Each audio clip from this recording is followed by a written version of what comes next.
বিশুদ্ধ নিত্যকর্ম পদ্ধতি।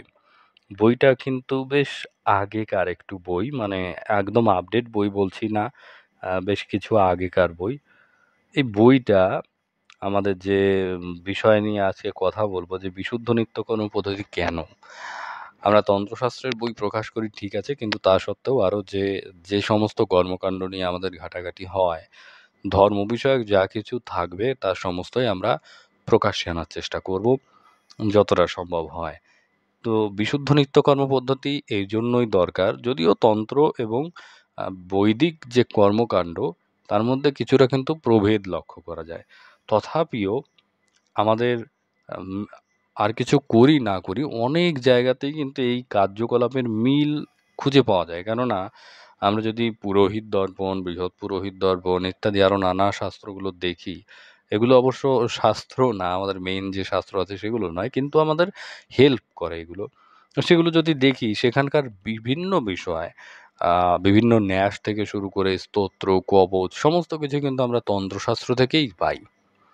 তা ব্যতীত কিন্তু আমরা পাই না। ঠিক আছে? তো সেই কারণে আমাদের এই শাস্ত্রগুলো সম্পর্কে জ্ঞান যদি থাকে, সেক্ষেত্রে অনেকটাই উপকার আসে। কারণ আমরা তো এর বাইরে নয়, বেদ বিরুদ্ধ বা বেদের বাইরে গিয়ে তন্ত্র তো নয়। যারা বলে থাকেন যে বেদের বিরুদ্ধে তন্ত্র, বেদের বাইরে তন্ত্র, তাদেরকে অন্যান্য আরো তন্ত্র যারা গবেষণা করেছেন তাদের বইগুলোও পড়তে বলবো। হ্যাঁ, তন্ত্রে যে বেদ বিরুদ্ধ কথা নেই তা নয়, আছে, বিভিন্ন তন্ত্রে আছে বেদ বিরুদ্ধ কথা।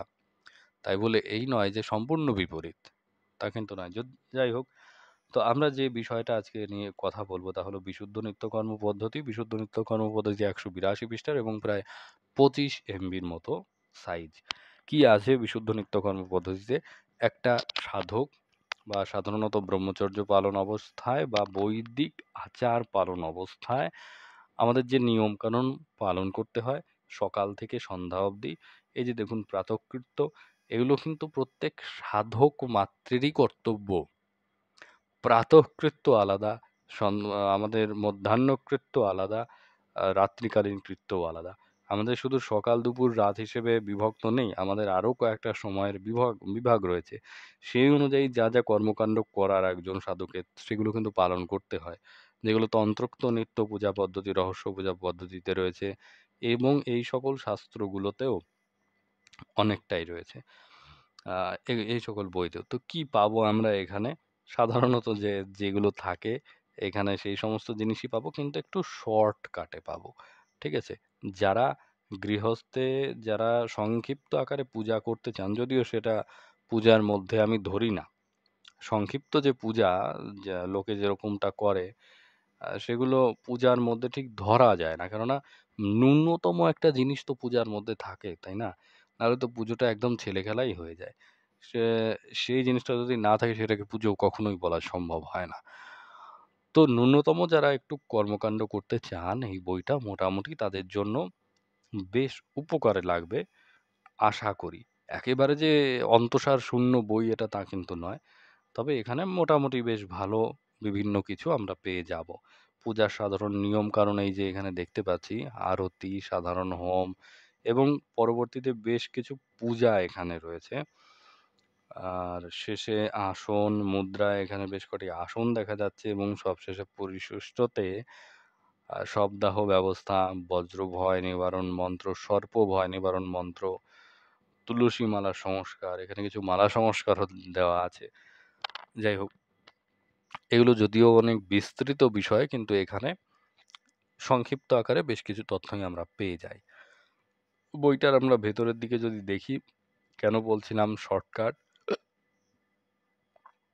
সরি, এই যে সমস্ত যে বিষয়গুলো দেওয়া আছে এর কিন্তু রহস্য এখানে উল্লেখ নেই, কিন্তু একটা সংক্ষিপ্ত তথ্য বা মোটামুটি একটা পূর্ণাঙ্গ তথ্য কিন্তু আমরা এখান থেকে পাই। এই যে সন্ধাননিকটা মোটামুটি এখানে ভালো মতোই আছে, তবে সন্ধাননিকের যে গুহ্য রহস্য তা কিন্তু এখানে বর্ণিত নেই, বা তা আমরা সচরাচর পাইও না বিভিন্ন গ্রন্থে।